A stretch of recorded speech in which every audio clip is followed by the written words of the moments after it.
What up, guys? Welcome to Downtown Melo, and you're listening to the Entertainment Report on iHeartRadio, live from Dubai for Wednesday, July 17th, 2019, delivering some major stories and trends going on in the world of entertainment and beyond. You can follow the show on Facebook, Twitter, or Instagram, facebook.com/The Entertainment Report with Ray Melo, that's RAYMELO, on Twitter at The Enter Report, or on Instagram at The Entertainment Report. You can listen to the show anytime you want on iHeartRadio. Just go to iHeart.com or your iHeart phone app, search for The Entertainment Report, and it'll take you to the page.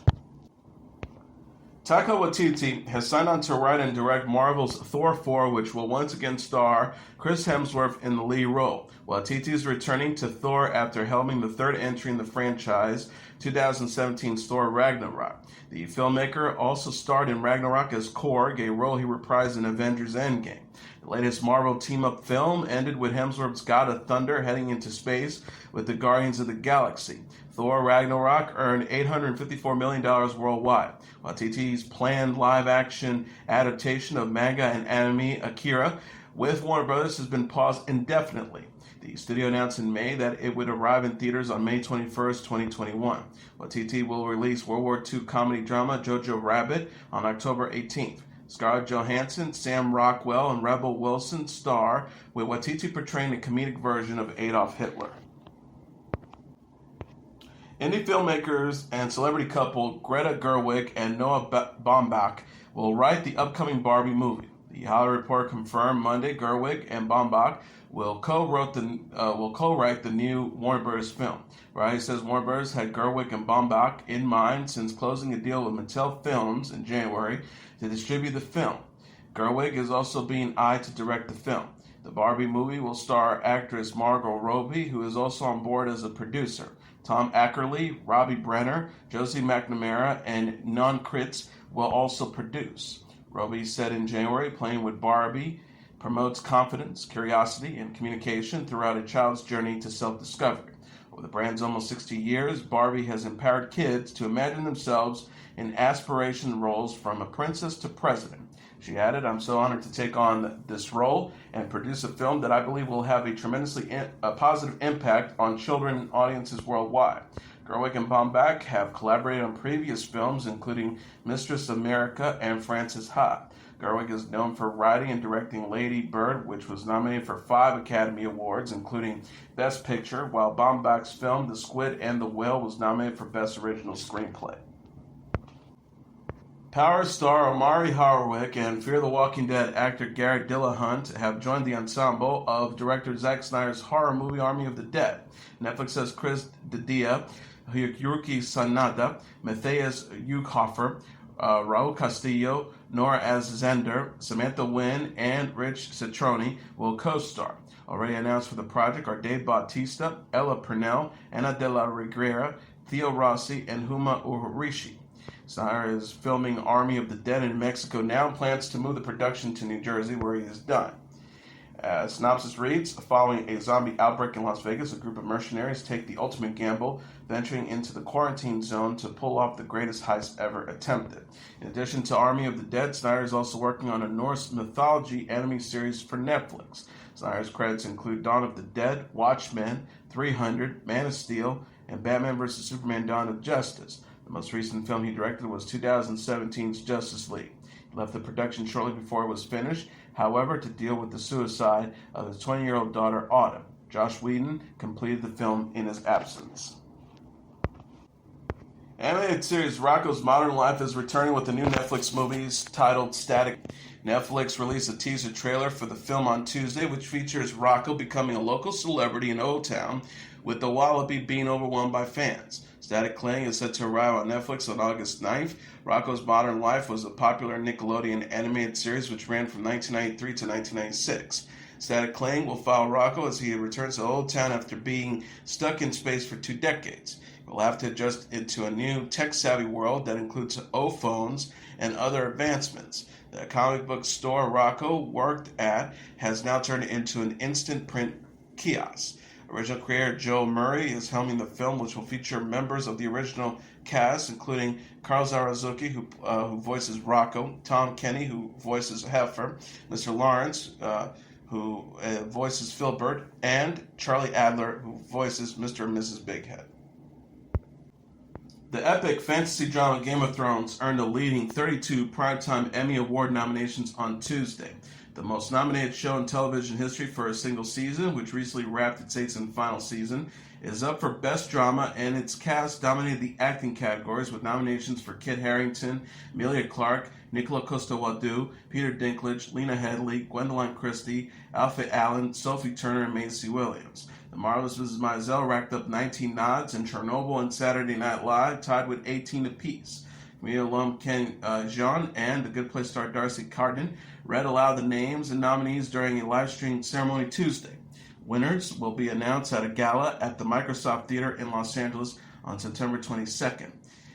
Fox is slated to air the Emmy Awards shows, which celebrates excellence in television. For Best Drama, the nominees include Better Call Saul, The Bodyguard, Game of Thrones, Killing Eve, Ozark, Pose, Succession, and This Is Us. For Best Comedy, the nominees include Barry, Fleabag, The Good Place, The Marvelous Mrs. Maisel, Russian Doll, Schitt's Creek, and V.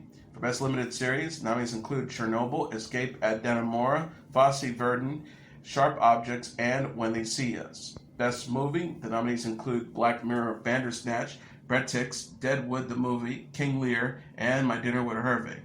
For Best Actor in a Drama, nominees include Jason Bateman for Ozark, Sterling K. Brown for This Is Us, Kit Harington for Game of Thrones, Bob Odenkirk for Better Call Saul, Billy Porter for Pose, and Milo Ventimiglia for This Is Us.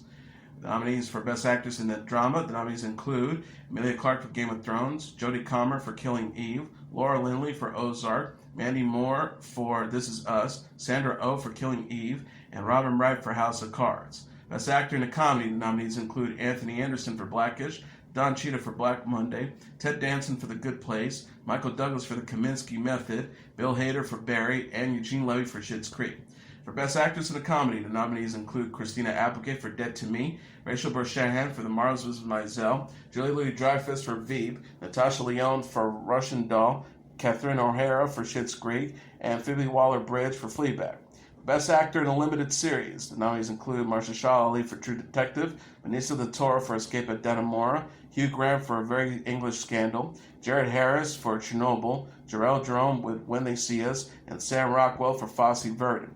For Best Supporting Actor in a Drama Series, the nominees include Alfie Allen for Game of Thrones, Jonathan Banks for Better Call Saul, Nicola Costa-Waldau for Game of Thrones, Peter Dinklage for Game of Thrones, Giancarlo Esposito for Better Call Saul, Michael Kelly for House of Cards, and Chris Sullivan for This Is Us.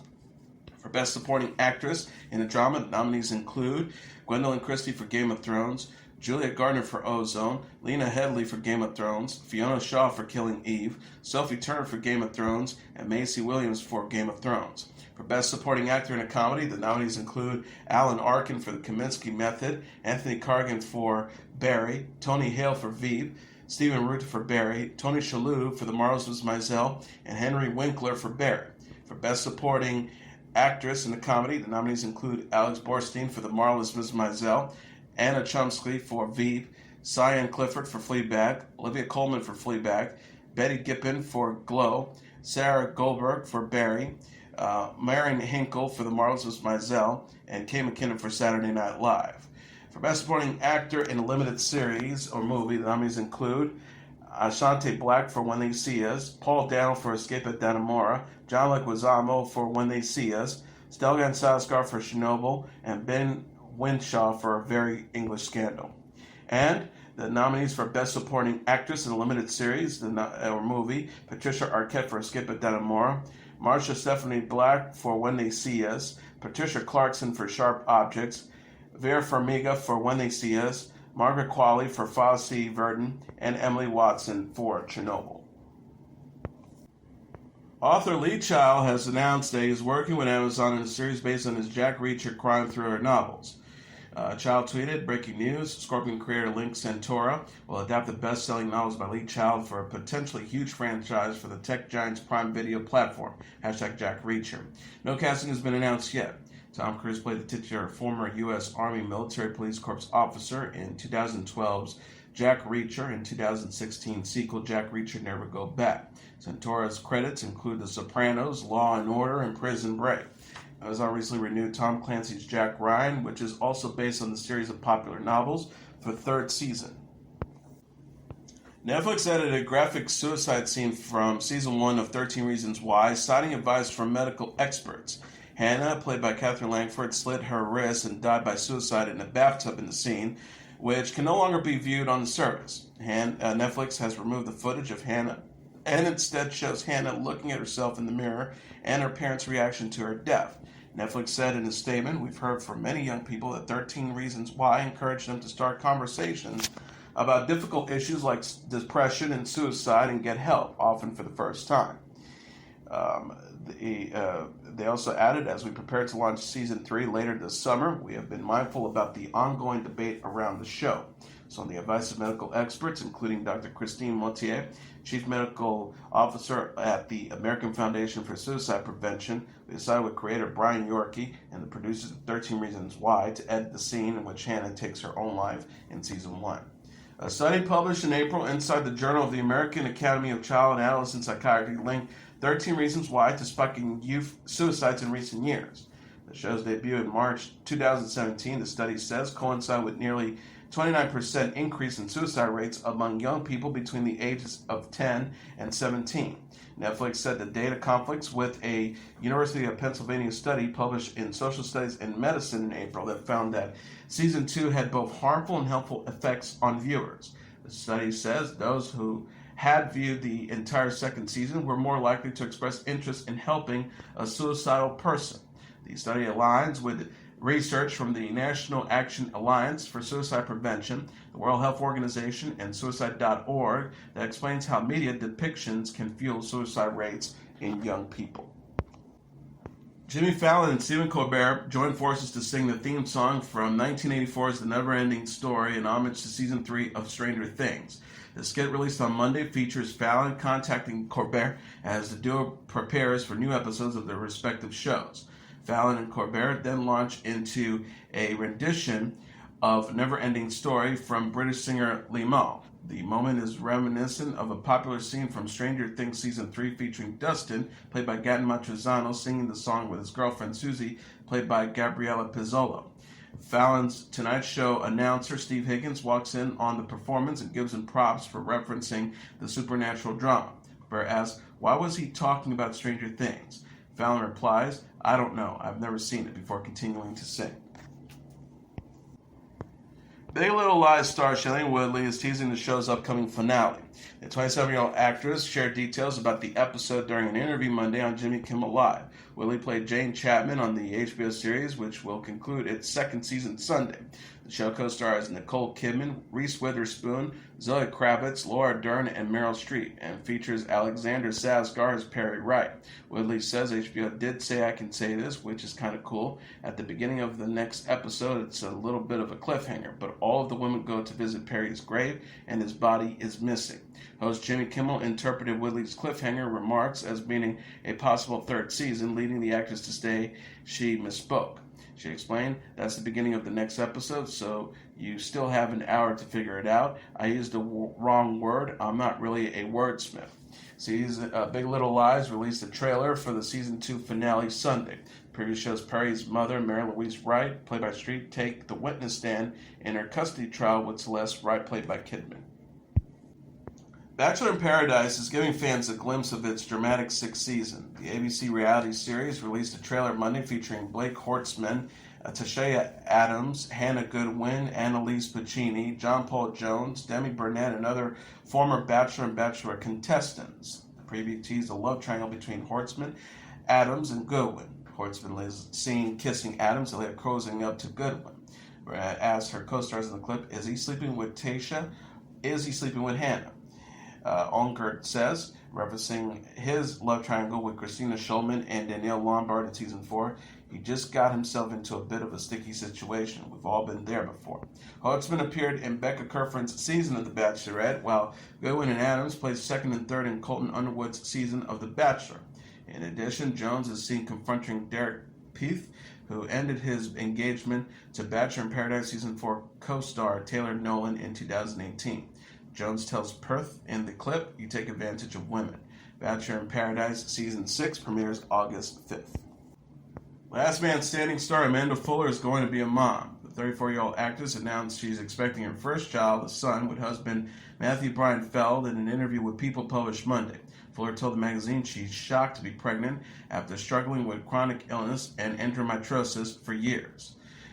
She said, after battling chronic illness and endometriosis my whole life and being told for years it would be nearly impossible to get pregnant, my love and I are expecting a little miracle baby.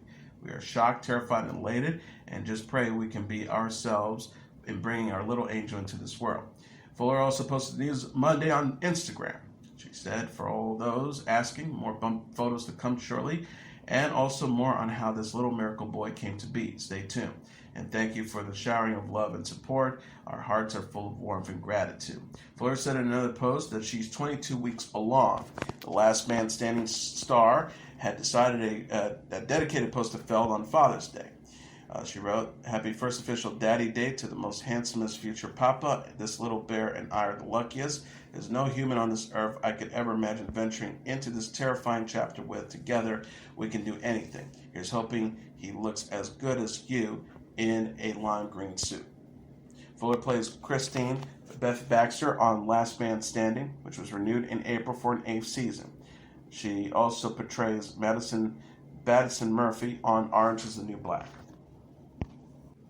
Mark Hamill recited a collection of dream fans have tweeted about him during a Late Late Show skit titled Tweet Dreams. The segment, which was uploaded to the Late Late Show's YouTube channel on Monday, featured Hamill reacting backstage to the strange and funny tweets. Hamill shared from one fan, last night I dreamt that Mark Hamill and I stood on an alien shore as I tried to explain how weird it was to be there with him after decades of watching his alien adventures. He was like, yeah, it's weird for me too, and I don't even know you, dude. Hamill said about the impact of Star Wars, it's been such an experience to hear how these movies have affected people's lives. I mean, they find them inspirational. It got me through my mother's illness. I met my spouse waiting in line. Hamill also read out loud a tweet dream about how he helped someone escape from prison.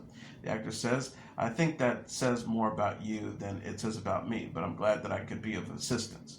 Hamill is featured as the voice of the murderous dog Chucky in the remake of Child's Play, now in theaters.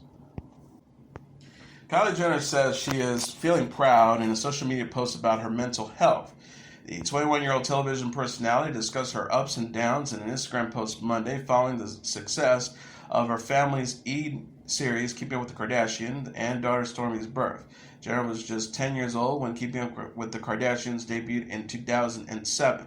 The show, which co-stars Jenner's sisters Kendall Jenner, Kourtney Kardashian, Kim Kardashian, and Khloe Kardashian, will premiere its 17th season in September. Jenner wrote, I'm proud of myself, my heart, and my strength.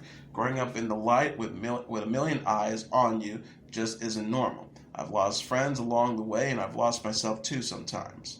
She said, my first tattoo was sanity, to remind myself every day to keep it. I've struggled with anxiety my whole young adult life, and after my baby, I've dealt with all the internal ups and downs. I felt like I had to find myself completely again. Jenner reminded her 140 million Instagram followers that she's imperfect and human despite her polished social media posts. The star says, I keep a whole lot to myself, but just want to share and let you know I'm human. My life is not perfect, and what you see here on social media is just the surface. She says, be gentle with yourself, move on, and let go. We are capable of great things, worthy of love, and allowed to express ourselves. Do more of what makes you happy, and be unapologetic. Now is your season. We all have a magnificent destiny. Jenner previously discussed her struggles with anxiety in an interview with Complex in 2016. She said her anxiety was so bad at one point in her life that she rarely left the house. Jenner gave birth to Stormi, her daughter with Travis Scott, in February 2018. She was ranked number 2 behind Taylor Swift on the 2019's Forbes list of the highest paid entertainers released this week.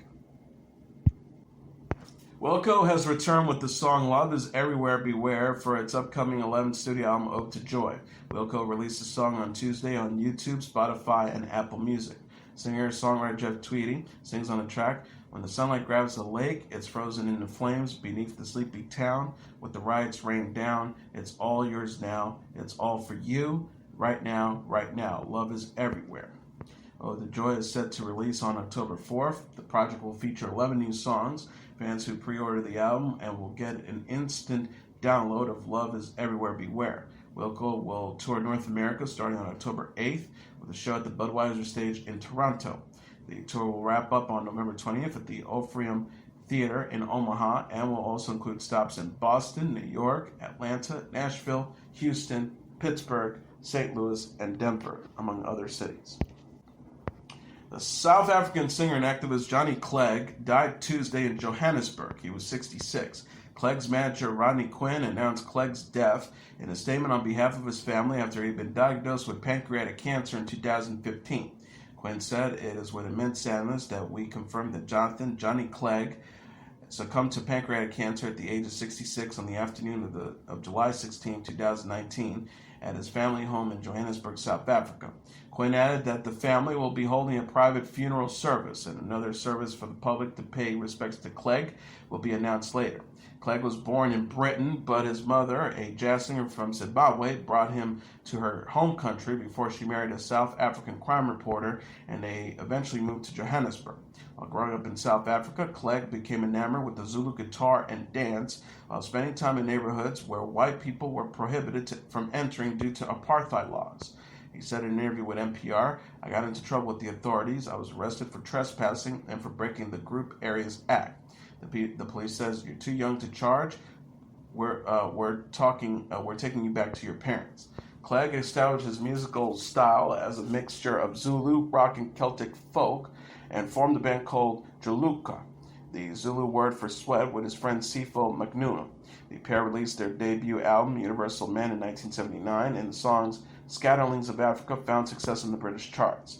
After touring for several months, Machuno left the band to return to his native region of Zululand, and Clegg founded a new group called Savuka. The group released a number of songs including Dela, One Who Man, One Vote, and Asmia Bongina, which he wrote for the imprisoned South African leader Nelson Mandela. Quinn says Johnny leaves deep-rooted footprints in the hearts of every person that's considered herself to be African. He showed us what it is to assimilate to and embrace our other cultures without losing your identity. Clegg is survived by his wife Jenny and their sons Jesse and Jaron. The Lion King star Beyonce says her new album is a love letter to Africa. The 37-year-old singer and actress discussed her album The Lion King, The Gift, in the preview of The Lion King, Can You Feel the Love Tonight?, an ABC News special about the filming airing Tuesday evening. Beyonce voiced the lion Nala in the new Disney movie, which opens in theaters Friday. She recorded several songs for the film, including the new song Spirit, which appears on the movie's soundtrack released July 11th. Beyonce also produced and curated The Lion King Gift, which featured songs inspired by the film. The album will debut on Friday. Beyonce said of the album, "The soundtrack is a love letter to Africa. I want to make sure we found the best talent from Africa and not just some of the sounds and did my interpretation of it. I want it to be authentic to what it's beautiful about the music in Africa." Billboard says The Lion King, The Gift includes Spirit and 13 other tracks, including collaborations with Beyonce's husband Jay-Z, daughter Blue Ivy, Kendrick Lamar, Childish Gambino, and Pharrell. Beyonce previously said the album will feature a mixture of genres. The singer says it is influenced by everything from R&B, pop, hip-hop, and Afrobeat. "I wanted to put everyone on their own journey to link the storyline." She added it was important that the music was not only performed by the most interesting and talented artists, but also produced by the best African producers. Authenticity and heart were important to me. The Lion King is a remake of the 1994 animated film of the same name. The new version will also feature the voices of Donald Glover, John Kenny, Chiwetel Ejiofor, Seth Rogen, and Billy Eichner. And that is your entertainment report for Wednesday, July 17th, 2019. I'm your host, Mr. Downtown Ray Melo. I'll be back tomorrow to deliver some major stories and trends going on in the world of entertainment and beyond. You can follow the show on Facebook, Twitter, or Instagram, facebook.com/The Entertainment Report with Ray Melo. That's RAYMELO. On Twitter at The Enter Report, or on Instagram at The Entertainment Report. You can listen to this episode or any previous episodes of The Entertainment Report anytime you want on iHeartRadio. Just go to iHeart.com or your iHeart phone app, search for The Entertainment Report, and it'll take you to the page. Good night, and God bless you all.